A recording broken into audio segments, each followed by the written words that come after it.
topics and opinions expressed in the following show are solely those of the hosts and their guests and not those of W4CY Radio, its employees, or affiliates. We make no recommendations or endorsements for radio show programs, services, or products mentioned on air or on our web. No liability, explicit or implied, shall be extended to W4CY Radio or its employees or affiliates. Any questions or comments should be directed to those show hosts. Thank you for choosing W4CY Radio.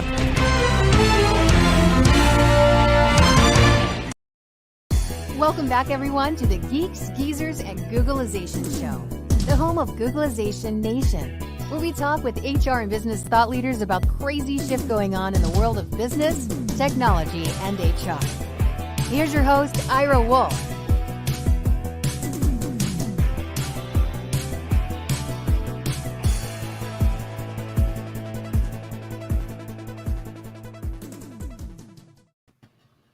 Hello there, Googlization Nation, and welcome back to another episode of Geeks, Geezers, and Googlization. I've got my co-host, Jason Cochran, with me. How you doing? Good to see you, partner. Doing great. Our holiday cheermeister, right? That's right. Still wearing the Christmas ornament lights. We'll do it for a couple more weeks to have fun. Can't believe that 2022 is almost here.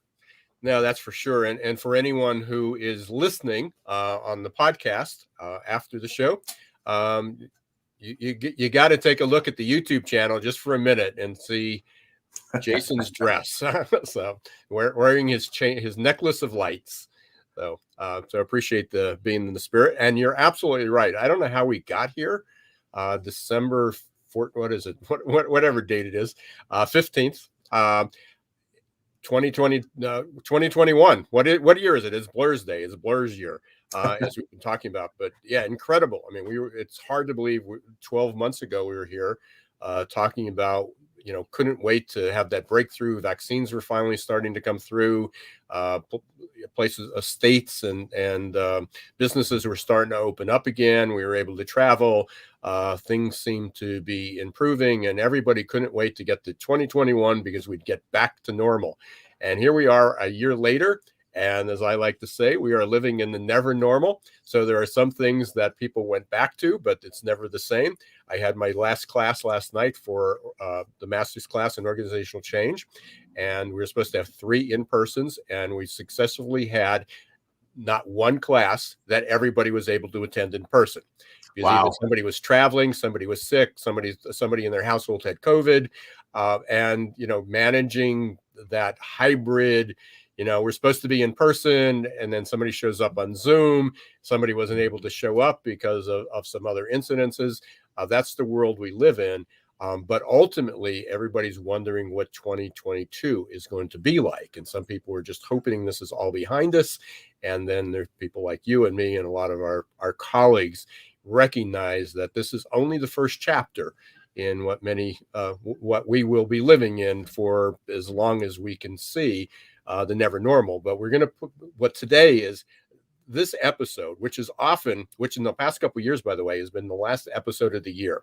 We've had an economic forecast, and we reached out to an organization that I was familiar with when I was speaking, and also a member of Vistage or Tech Group, TEC, for years.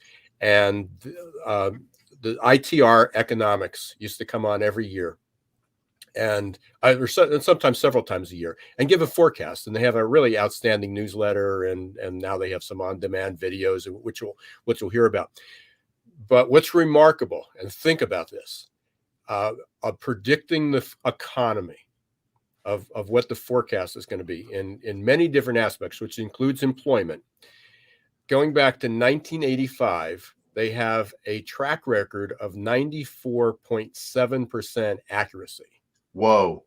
And then if you break it down and you look at employment, and I can't wait to talk to Jackie Greene in just a minute, somehow they screwed up last year because their unemployment forecast accuracy was 99% going back for years. And last year was only in the 90s somewhere. And think about all those things that go on. And right. How volatile, VOCA, how volatile, uncertain, complex, and ambiguous the last year was, and yet they still managed to be in the 90% of accuracy. And similarly with the forecast, despite all those disruptions, they were still pretty strong. So they're even better than the weatherman and weatherwomen at predicting the weather for the next day. They're better than flipping a coin. Much better than flipping a coin, giving you some guidance. So everybody wants to pay attention. This is one of my favorite shows because we get all the data, the facts, and they have it. They do tremendous amount of research. So very excited. In the past, we've had Alan Ballou, was one of the founders and one of the partners with his brother. And this year he was unavailable. So we got promoted. We actually got promoted. Yeah, they pushed us up the ladder.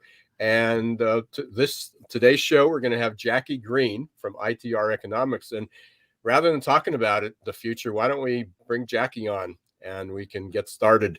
Let's do it. And find out, what's going on.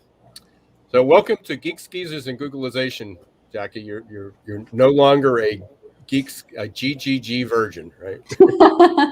Well, thank you very much for having me. So again, I know this is a crazy busy time of the year, for you, wrapping up what's going on. Not that any day or month or week, month or year isn't crazy anymore. But tell us just a little bit about ITR. I gave you a little bit of a build up there, but tell us a little bit that I might have missed, something that our listeners don't know about it. And then we can start talking about what can we expect in 2022. Sure, happy to.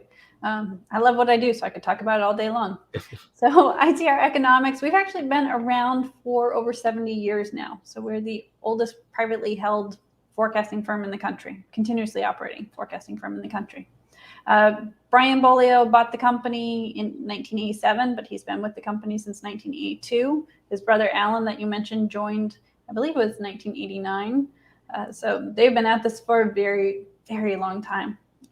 I've been here for about 16 years now, and we love talking with the people who are living the lives where we love looking at the data and talking about that too, and how it actually impacts you. It's economic information, but with application. So it's very exciting for us. Excellent. So let me just relay a little bit of a story that happened last night in class, and I think this is representative. And then again, trying to give employers a picture of what they can expect, because I think everybody's hoping this is going to be behind. Somebody's going to find the magic solution. We're going to have this infrastructure bill. If we ever get that, we're going to have to build back better, with whatever form or fashion that may or may not come in, and it's all going to be good. And yet we talk about this continued disruption and evolving. But last night in class, one of the students who was not able to make it, she was the one that was not able to make it in person. In the last week, she's a working mother. She's taking a master's level course. She's a working mother. She's a divorced mother. She's got a young child. She moved in the last week. She changed jobs in the last month. She's taking this class, and then her son, who was in daycare, is COVID positive, so has to stay home for 2 weeks. All this stuff happens. Now, we look at that and go, oh man, I mean, you can empathize with her, you can sympathize with her. The problem is this is happening all around. Everybody has something similar like this, different stories, and that sort of gets lost in the numbers. And I don't think employers recognize that. But before we dive into more stories like that and how this is relating it, let's go into what some of the trends you're seeing for 2022. Because most of the forecasts are, we're going to have continued growth, and there's always an asterisk after that, depending on a lot of decisions, the election, terrorism, disruptions, climate change, all that stuff. What do you see when you take a more macro look at it, not going down into the weeds? What's 2022, 2023 look like for us as employers, as everyday people? Love to. First, though, I got to tell you, for a little while, though, I thought you were talking about me. I mean, so many of those things that last month, my kid had to be out of school for 2 weeks, my youngest.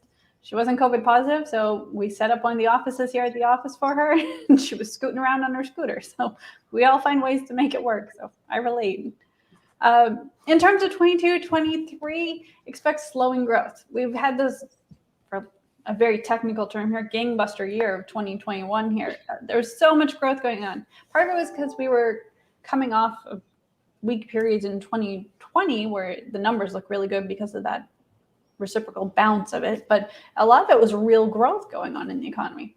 But it's unsustainable at that sort of level. So we're going to see that level of growth tapering off in its rate of growth, but it will still be growth through 22 and 23, just a slowing rate of growth, which from some of the companies we've talked to, it's been kind of a sigh of relief when we tell them that, because they're tired. They're struggling to keep up with this high level of demand that there's this little bit of, phew, oh, thank goodness.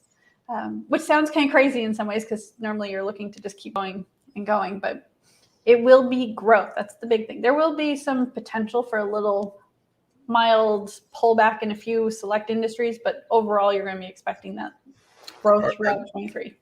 Are there some industries that you're expecting a bigger pullback, or or some are still going to go gangbusters? Are you seeing some different trends there? The main one that comes to mind is one that's always in danger, is kind of the paper industry. That's one of those ones that we're going to see some of that pullback happen. But that's pretty typical. It's more just your normal sort of trends. We were already projecting a slower period of growth for this time in the business cycle.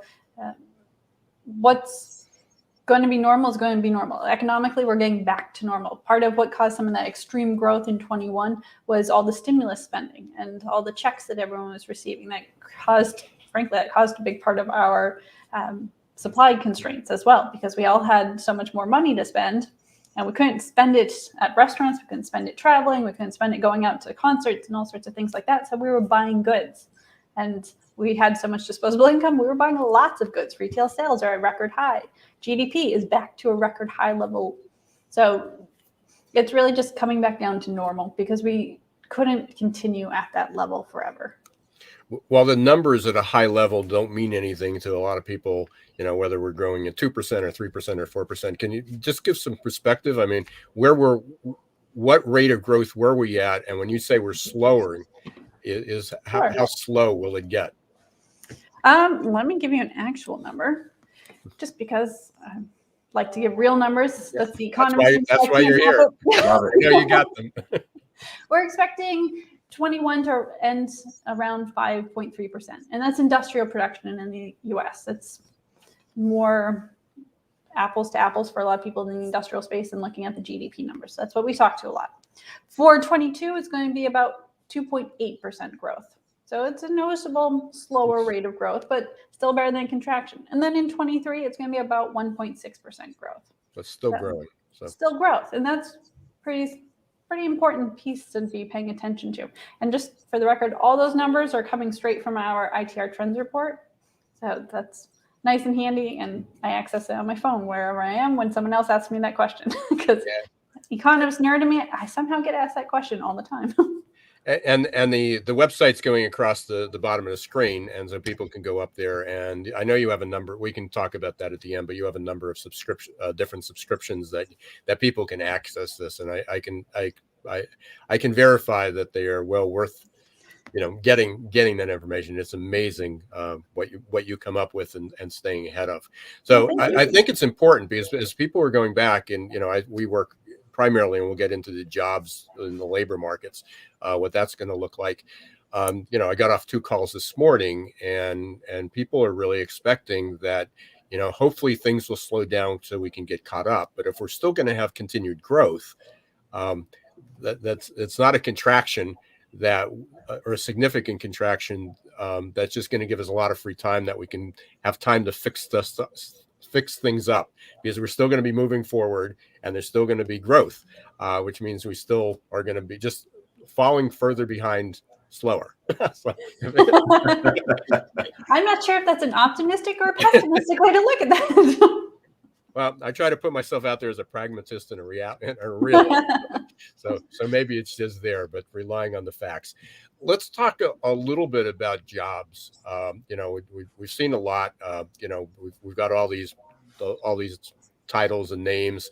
So we've been struggling with labor shortages for years, which is super complicated when you get down to it, why we have shortages, and it goes anywhere. Well, there's enough warm body, and there's enough people on the planet, or enough people within our boundaries to do all the jobs, but a lot of them aren't prepared. They don't have the skills.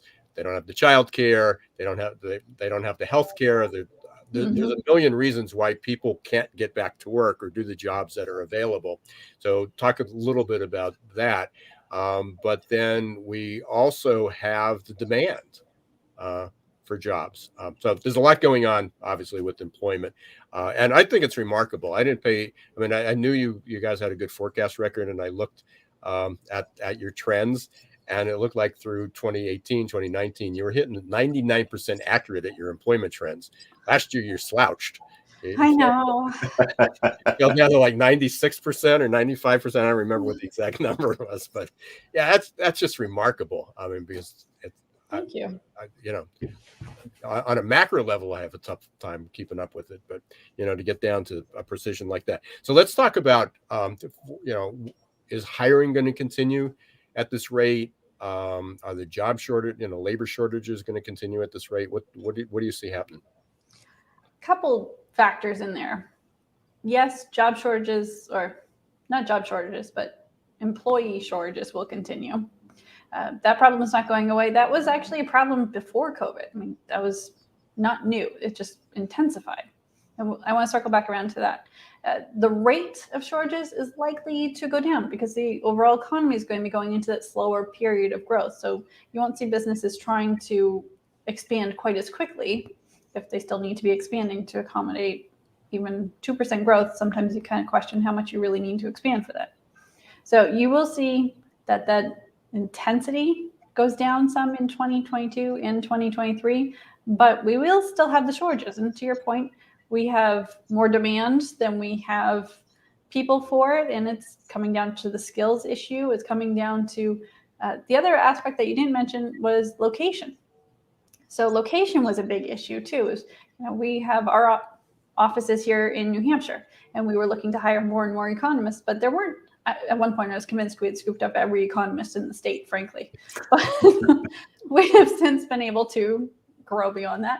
And I think that leads into actually part of why we've seen such mass resignations and turnover in some places too, is because so many people went virtual and you were able to work remotely, you weren't limited by your location as much anymore. So it opened up that doorway to finding the talent you're looking for with the skills that you need, and them not having to be in your physical office all the time.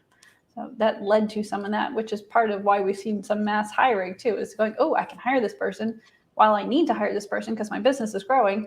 And then as you take someone else's employee, they have to go through that whole hiring process again. It's a big ripple effect. But the job openings numbers are still up at record levels in some industries. Manufacturing has record number of job openings. Wholesale trade is up near there. Lots of construction is up near record levels. I mean, it's just been massive amounts of job openings as we're trying to keep up with all the demand. Some of that manufacturing piece is because we are trying to manufacture more here in the US as we're trying to get around some of our supply chain issues. So it's a big jumbled up mess that's trying to be unrolled. It's one of those unintended consequences, just keeps going and going sort of things. And again, with the same kind of focus, are there certain industries? I mean, are we going to continue?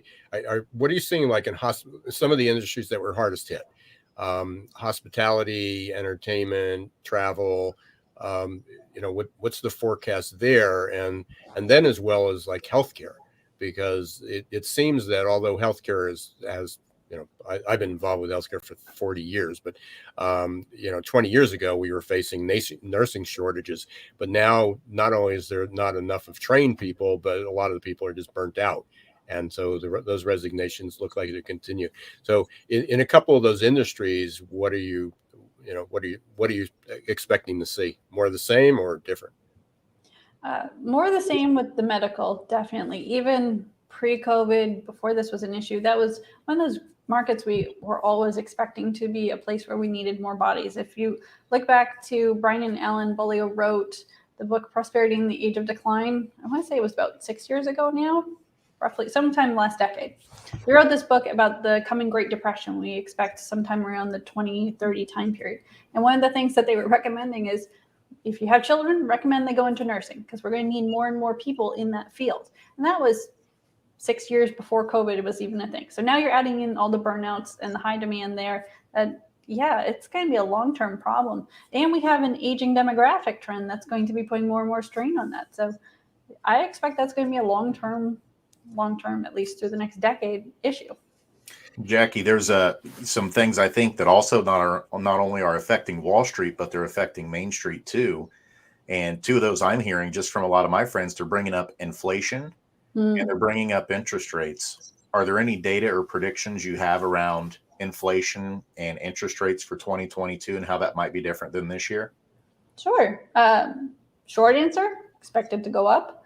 Longer answer, we can get into all sorts of specifics of we here at ITR will actually break it down into your specific pieces. If you're looking at your own industry, steel prices, or all sorts of different components, we can break it down into lots of different ways of what your input costs are, basically. Overall, though, expect it to go up.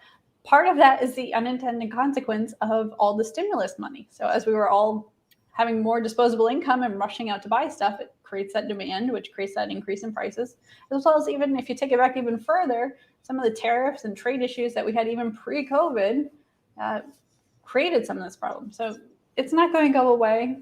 It will ease in the rate of rise, but it won't go away in terms of prices will still go up. Yeah, we're up to, I have 4 sons and one of them are a set of twins that are 1.5. And so Aww. We're going through about 10 gallons of milk a week. And I've noticed on our grocery bill, just the milk alone, we've almost doubled the amount we're spending on milk. So what you're telling me is I'm going to have to take out an additional account here, find some extra revenue for milk this next year is what it sounds like. Okay, I got to ask a logistics question. I mean, how many times do you go to the grocery store for that? Because I can't picture fitting 10 gallons of milk in my fridge on top of everything else. Oh, yeah. My wife gets quite a few looks. Between the orange juice and the milk, she basically fills up 1 cart just with those 2 items. Oh, my goodness. Yeah. And they have a refrigerator tractor trailer out back, right? That's right. So there's so many things, so many different areas that we can go off. And you said earlier you were kind of take a deep dive. I don't know if you went in. I know Alan and his brother, wrote the book 6 years ago. I've been talking about this perfect labor storm since 1999, right before the dot-com boom, when basically the terms, if anyone can fog a mirror or warm body hiring, you got hired. And we sort of reached that state for some jobs, although we have much more knowledge jobs and service jobs and skill-based jobs than we did that back then. But even then, we had this booming economy.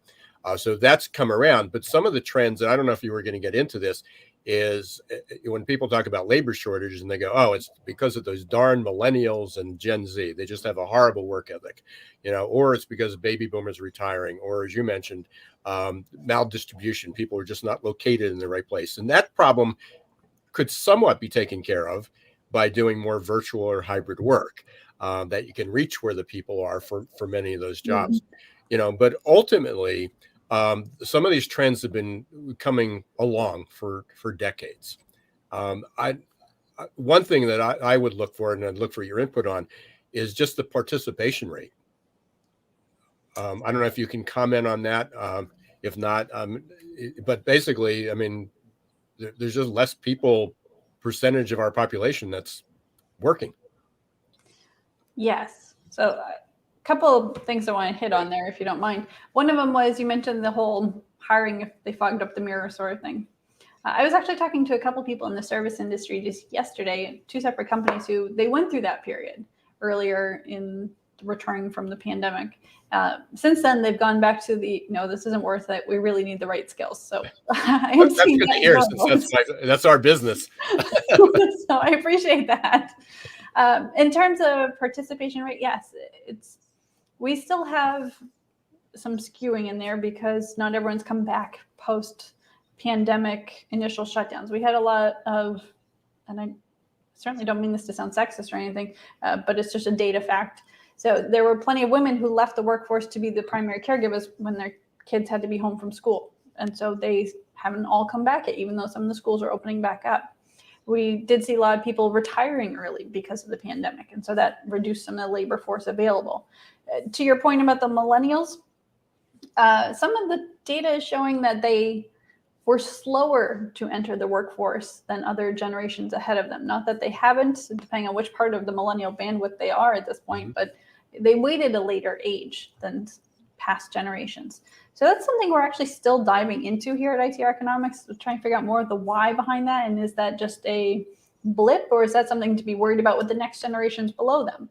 That's an ongoing research project we have that we're planning on actually releasing more information about come 2022.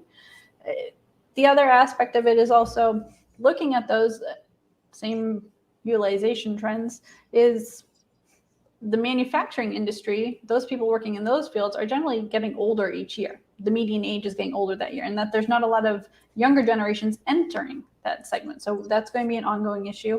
And to alleviate some of that burden, one of the things we've been recommending to a lot of our clients is increase your automation, increase your AI. I know it's easier said than done, but it really does come into a long-term plan. And that's partially because we talked about inflation earlier, and wage inflation is a big piece of that too. So being able to automate with a machine is going to reduce your cost long-term, as well as not having to worry about finding those bodies that don't seem to necessarily want to be in a factory the same way they used to. I'm glad you bring up the AI and the automation piece there, Jackie, because being in the technology space, a lot of times we hear folks that are weary of it, or they're scared of technology, and they immediately think technology is going to take our jobs, when actually the reality is no, technology is not going to take your jobs. The person who can work with the technology and understands it would potentially be the person who could take your job. And so it's more an issue of upskilling or reskilling to understand how to work, in symbiosis with a lot of those new automation pieces, yes, as opposed to taking away their jobs. And that's what I was going to ask. Is that how you see it too? It sounds like you agree. Oh, 100%. The econ side of me says that's creative destruction 101. We bring on new things. It creates new roles, new options. It does eliminate the inefficient things and just create those new opportunities. So what? And speaking of the technology, and I know people have complained about Zoom fatigue. Can't wait to get back to the office. All this technology, kids, people on their phones all day long, and obviously there are some ill effects of that. But the premise that I've raised, and again, you have maybe some data to this. If not, you have an opinion about it. Hopefully, if we rolled the clock back, if this was 2010, you were only 6 years into working with ITR Economics.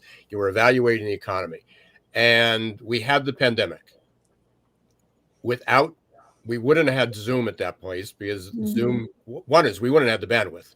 There were startups, and I interviewed a few people back then on another podcast that had startups with that was really very similar to Zoom. They could have been Zoom had it been a different time, but we didn't have the bandwidth. I mean, we're still operating on 3G dial-up. We didn't have the bandwidth to be able to do that.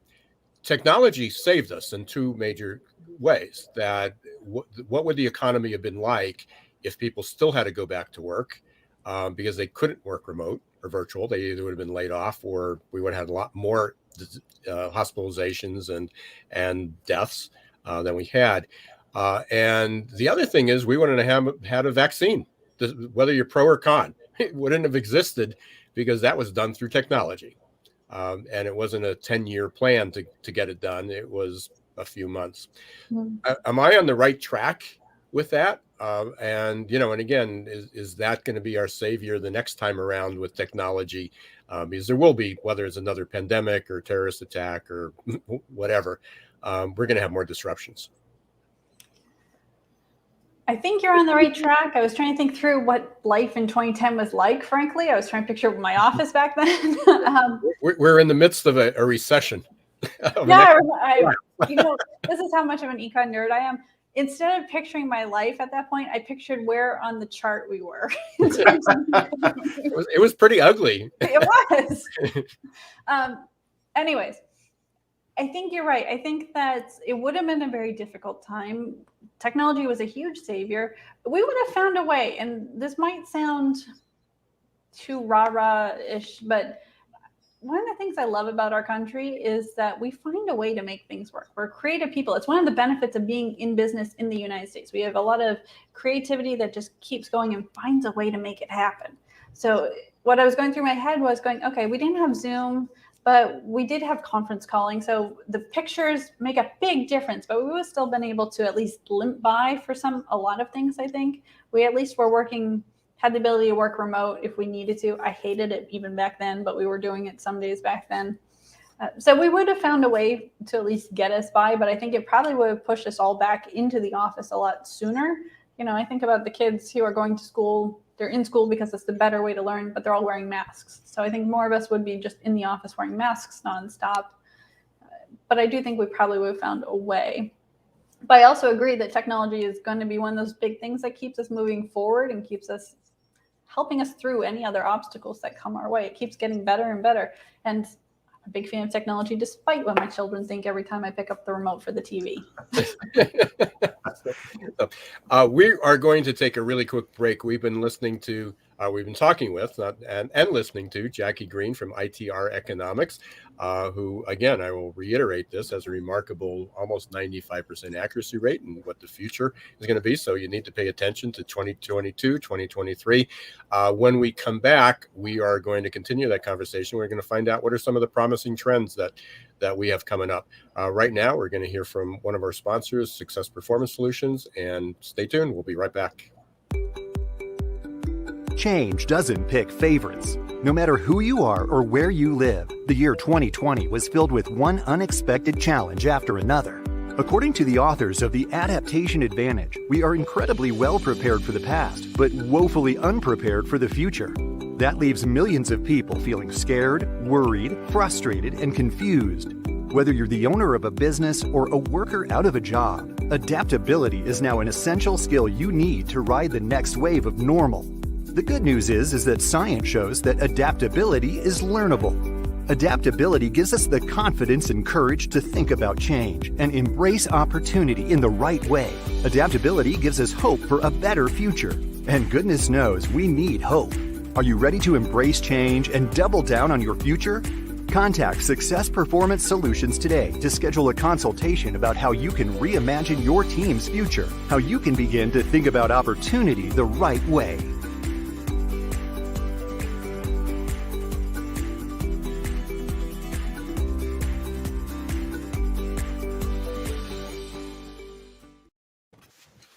Welcome back, everyone, to Geeks Geezers Googlization. Thank you for being part of Googlization Nation.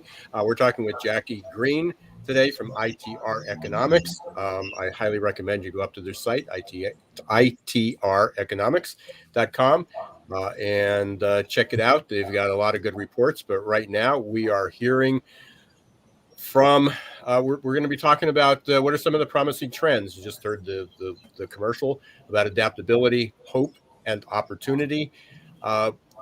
Let's talk about what are some of the things that you see really promising there, Jackie, that we should keep an eye on, or what should we keep an eye on to see as a business owner or as an employee about jobs?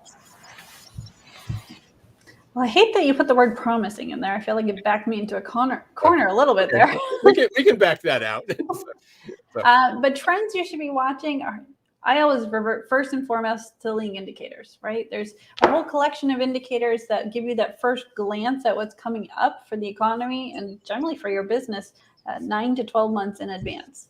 So we have a whole collection, and I don't mean this to sound as a shameless plug. I'm just trying to help you find a starting point. It's the ITR Trends Report, and even our own ITR leading indicators, one that I use a lot, and it's been very predictive for the overall macroeconomy and many businesses I work with. So that's where, if you're looking to figure out your business, find your leading indicators first and foremost. Some promising trends, though. I know everyone thinks the infrastructure bill, first and foremost, that's going to be going and hitting home for everyone. But I want to rein in some of the enthusiasm, and I don't mean to be a wet blanket. I'm just trying to be realistic about what I see from the data. So I'm glad you're doing it, because that was one of my questions. I'm a forecaster. What can I say? I saw that one coming. With the infrastructure bill, everyone's expecting this big leap forward, this big surge, but it takes time, right? I mean, it takes time. Even shovel-ready projects take months to actually be put into place and actually happen. And even then, the infrastructure bill that's been passed really is focusing on segments of construction in the economy, not a wide blanket. So it's primarily focused on transportation and utilities. So those sectors will see some benefit, but it takes that time. And remember that that money is spread out over an 8-year time period. So it's not that it all hits in 1 year. So it's some mild upward risk to our overall forecasts in 23-ish, but overall it's more something we're going to see hitting in bigger picture in the later years. But there will be some mild impact in the near term. And one of my concerns with that is that there's shortages, especially in construction, in the trades, in the manufacturing, the supply chain, and the products, and all that. So it's good news that we're going to be fixing the infrastructure, but it still hits the, going to supply chain, labor markets.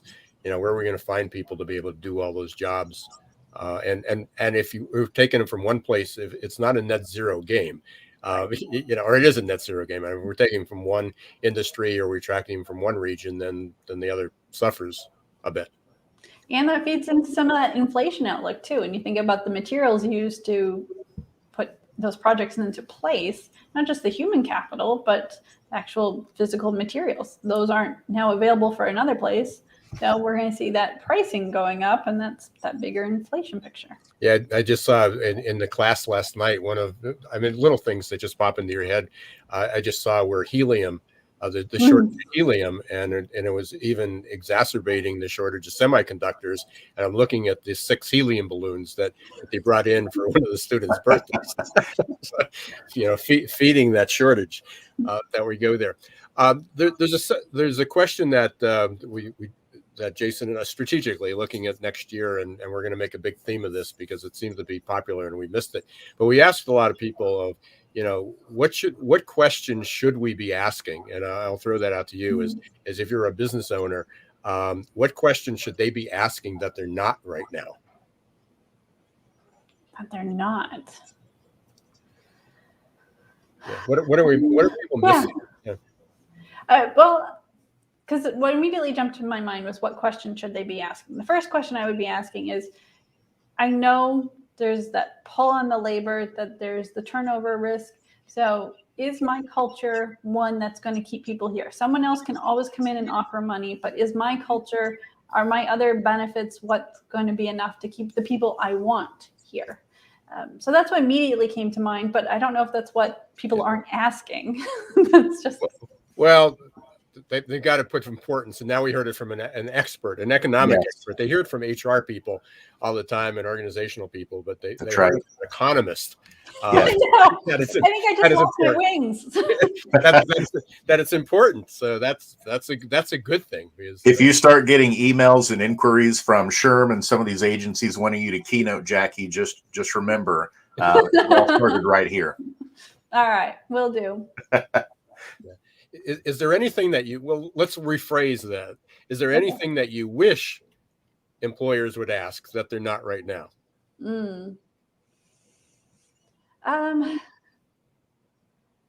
I wish that they were thinking about how they can really move through the next couple of years. This isn't just a short-term thing. This is really thinking the long-term. How am I going to make this doable in the long term?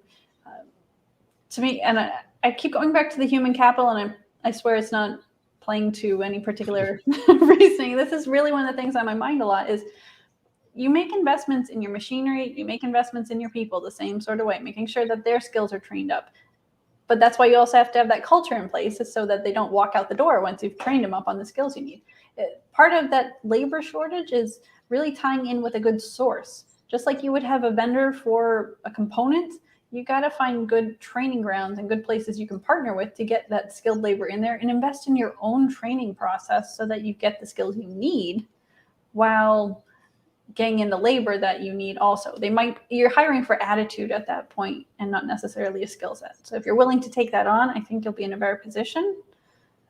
I think I was supposed to phrase that as a question there, Alex, but yeah, no worries. You did a great job and putting you on the spot there. I know you have another commitment, and we're kind of getting toward the end of the show.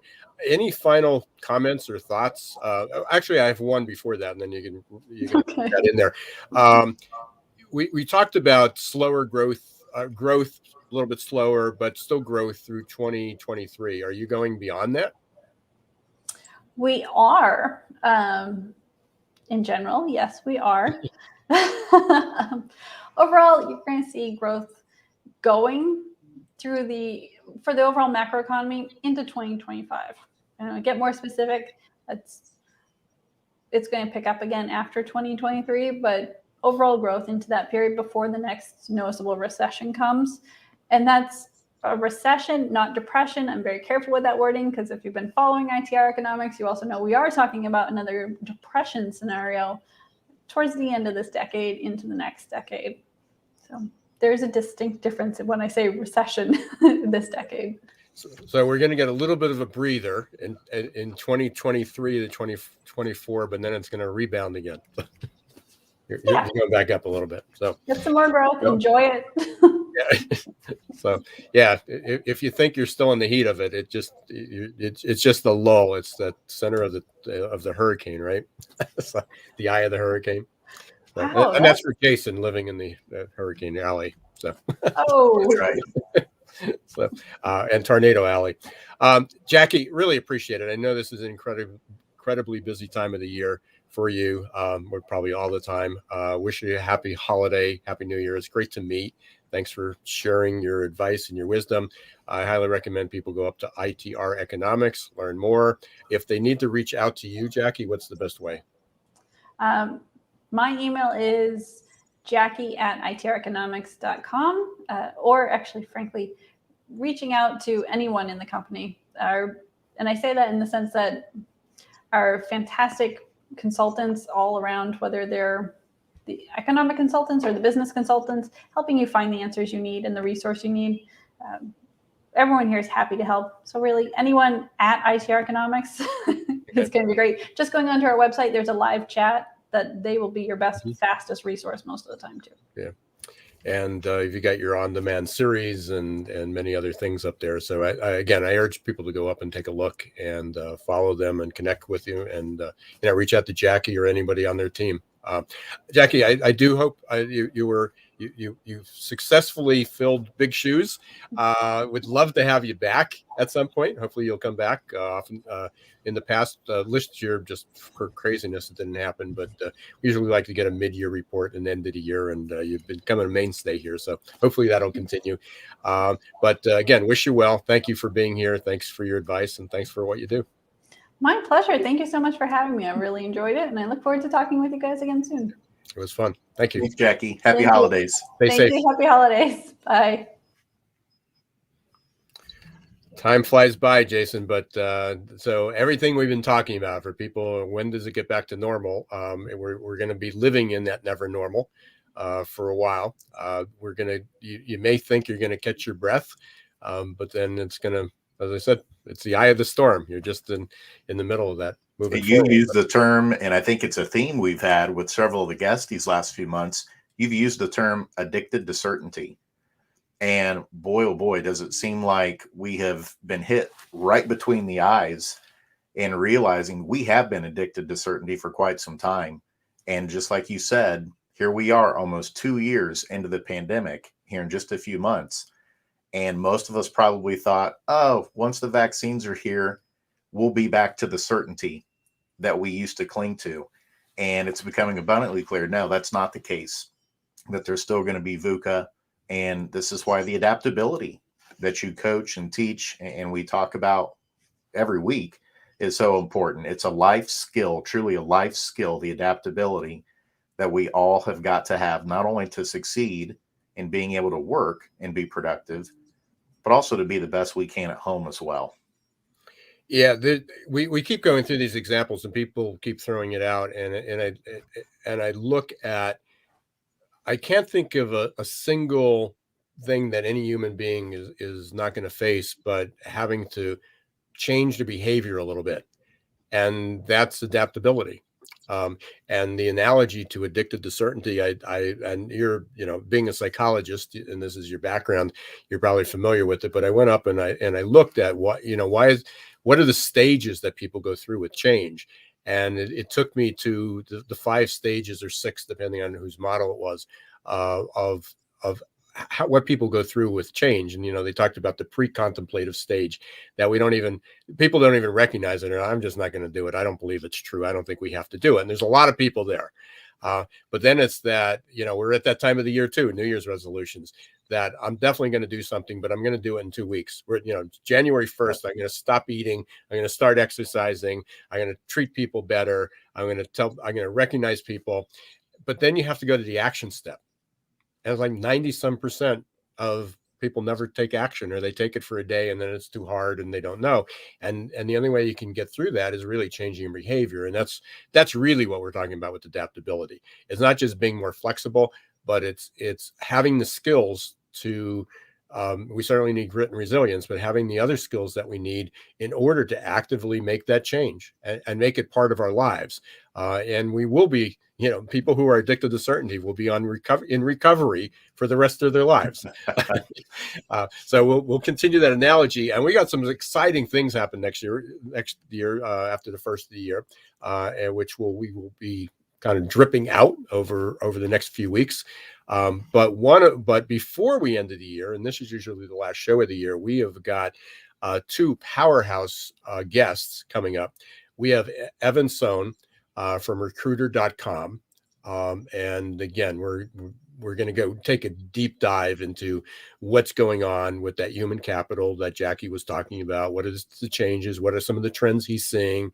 How effective those are change, or is it change, or is it just more lip service? And then we're going to end the year, and this is during the break. So if people aren't working, you'll have all the time in the world because you'll be on vacation. Many people will be on vacation. Listen on the bottom.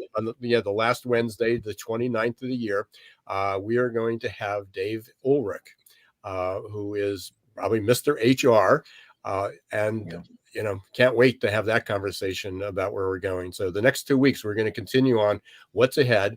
Everybody needs to stay tuned. We really have some outstanding people to be able to get inside their head a little bit, get their advice, and go from there. Jason, any final words for today?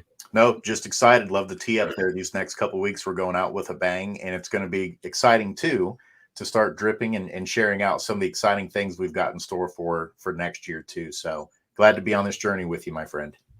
And we're so pleased that your listeners to or observers or to Geeks Geezers and Googlization. Thanks for being part of Googlization Nation. If you're not part of it yet, please go up to googlizationnation.com. You'll be on our newsletter list, be apprised of new events, new happenings, and 2022 will be exciting. So we're hoping to add a lot more to that community as well. Until next week, don't let the shift hit your plans.